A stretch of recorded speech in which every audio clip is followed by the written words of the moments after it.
When the HOA's self-appointed security officer started parking his patrol truck on our land, Grandpa warned him twice to move it. He laughed, said he had authority, but Grandpa was a retired rancher, and authority didn't scare him.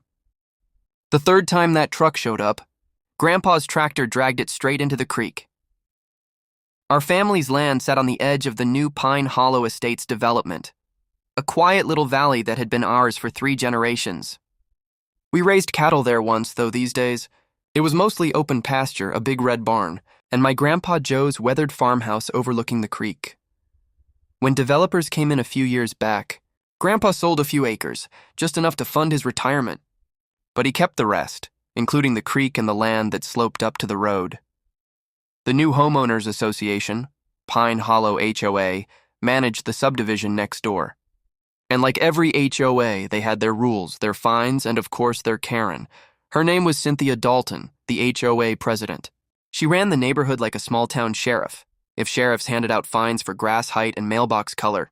But the real trouble didn't start with her. It started with the man she called the HOA security officer.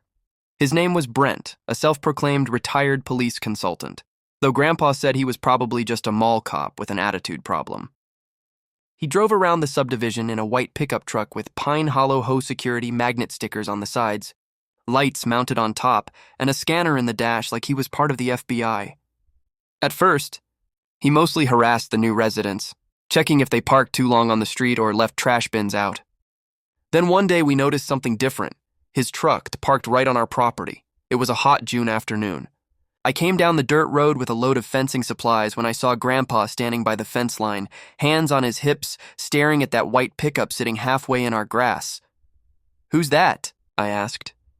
"Some fool who thinks he owns the world," Grandpa muttered. "That truck's been there an hour." The badge decal gleamed in the sunlight. HOA Security Enforcement.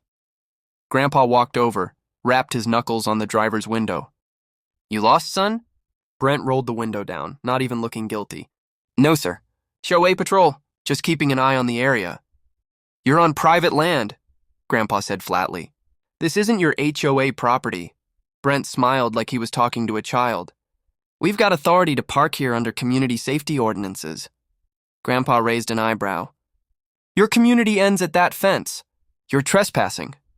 "Sir," Brent said, holding up a clipboard, "this here is part of our designated observation perimeter. HOA board approved it last month," Grandpa laughed. "Board can approve all they want. Doesn't make it yours." Brent smirked, lowered his sunglasses. "We'll have to agree to disagree, old-timer." That was strike 1. 2 days later, Brent parked there again. This time with his lights flashing, for no reason. Grandpa went out, calm as ever. "You need help reading signs?" he asked, pointing at the one that said private property, no trespassing. Brent rolled his window down. "Don't get smart, old man. Pro business. You'll thank me when I keep crime off your land." "There hasn't been crime here in 50 years, Grandpa said. "Well," Brent said, tapping his hood, "better safe than sorry." That was strike 2. By strike 3, Grandpa had run out of patience, and Brent had run out of luck. It happened the following Saturday morning. I was fixing a fence post when I heard the distant rumble of Grandpa's old John Deere tractor starting up. Then I heard him shout, "Boy, grab the camera!" I jogged up the hill, and there it was again. Brent's white pickup parked even deeper this time, tires halfway into our field. He wasn't even inside it, just standing near the road, chatting with another HOA member in his khakis and baseball cap. Grandpa's jaw was tight as he climbed onto the tractor, muttering something under his breath that I couldn't quite catch but sounded biblical. I started recording with my phone. Brent looked over as the tractor rumbled closer. "What's he doing?" he asked, stepping back. Grandpa shouted, "Giving you a lesson in property lines." Before Brent could move, Grandpa backed the tractor up to the pickup, hooked a thick tow chain around the rear axle, and dropped it into gear. "Hey! Hey!" Brent shouted, running forward. "You can't do that! That's HOA equipment!" Grandpa didn't even answer. The tractor growled, the chain tightened, and Brent's fancy HOA truck lurched backward through the grass. "Stop! Stop!" Brent yelled, tripping over his own boots. The tires tore through the mud, spinning chunks of dirt everywhere. I was half laughing, half yelling, trying not to drop my phone as Grandpa dragged that truck across the property like a trophy. When the truck hit the edge of the slope, Brent screamed, "You'll regret this! That's official property." Grandpa just hollered over the engine, "Not anymore, it ain't!" One final pull, and splash. The front end of the pickup dipped nose first into the shallow creek with a satisfying thud, water splashing up like a fountain. Brent stood there, speechless, mud up to his shins, staring at the half-submerged truck. Grandpa killed the tractor and climbed down, dusting off his hands. "There," he said. "Now it's cooling off. I swear I almost passed out laughing." Brent fumbled for his radio, yelling for backup like he was in some action movie. Within 15 minutes, Cynthia, the HOA president herself, showed up in her Lexus, horrified. "What on earth happened here?" she screamed. Brent pointed at Grandpa. "He attacked me. He destroyed HOA property." Grandpa just crossed his arms. "I didn't touch you, and that truck destroyed my grass first. You'll pay for this," Cynthia snapped. "The HOA will file charges." Grandpa grinned. "Good. I'll file mine first for trespassing, property damage, and unauthorized surveillance." She looked like she'd swallowed a lemon. "You don't have authority to—" "Ma'am," Grandpa interrupted. "This is my land. Been in my family longer than your HOAs existed. You park here again, and I'll start charging rent." The sheriff arrived soon after, a big man named Randy who'd known Grandpa since they were kids. He walked up, took one look at the scene, and tried not to laugh. "Joe," he said, "you dragged a truck into the creek?" "Yup," Grandpa said proudly. "It trespassed," Randy sighed, rubbing his chin. "Well, they were parked on your land." Cynthia stormed up to him. "You can't be serious." "Arrest him!" Randy shrugged. "Can't arrest a man for moving a trespassing vehicle off his property, especially when the driver was warned 3 times, Brent sputtered. "But that's destruction of HOA assets," Randy chuckled. "You can call it what you want, son, but around here, we call that justice served with diesel power." That line alone made Grandpa's week. Word spread fast through Pine Hollow Estates. Within 24 hours, the story was all over social media.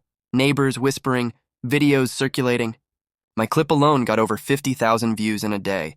Local grandpa drags HOA patrol truck into creek. It became legend. The HOA tried damage control. They sent a letter demanding reimbursement for the truck's recovery costs.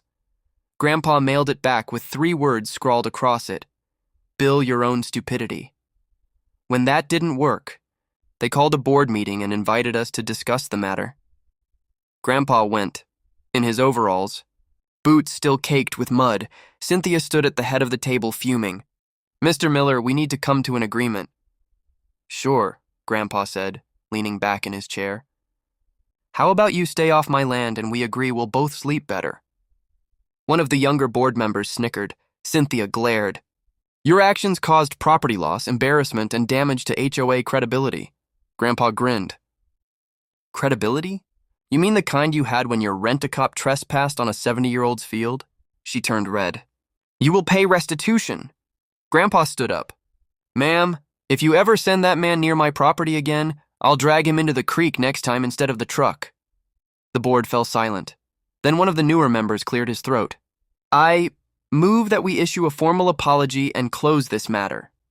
It passed, unanimously. Brent quit the HOA security force a week later. Word was he couldn't handle the humiliation. His truck was totaled from water damage, and insurance refused to cover it, calling it gross negligence. Cynthia kept her title but lost her influence. Homeowners stopped taking her seriously after that. The HOA even removed security enforcement from its budget altogether. And Grandpa? He became a local hero. People waved to him on the road, teenagers asked for selfies, and someone even made a meme of him sitting on the tractor with the caption, "Don't mess with Grandpa's fence line." One afternoon, as we sat on the porch overlooking the creek, Grandpa chuckled, sipping his sweet tea. "Guess I made my point, huh?" he said. "You sure did," I said. "Think they'll ever try parking here again?" He smirked. "Not unless they bring scuba gear." We laughed, the sun glinting off the slow-moving water where the truck once sat. Then he leaned back and said something I'll never forget. "Son, people like that think rules make them powerful, but out here, respect's worth more than any title, and you only earn that by staying in your lane, literally." I looked across the field, peaceful again, and couldn't help but smile. The HOA learned the hard way that day. Never mess with an old man, his land, or his tractor, because sometimes justice doesn't wear a badge. It drives one straight into the creek.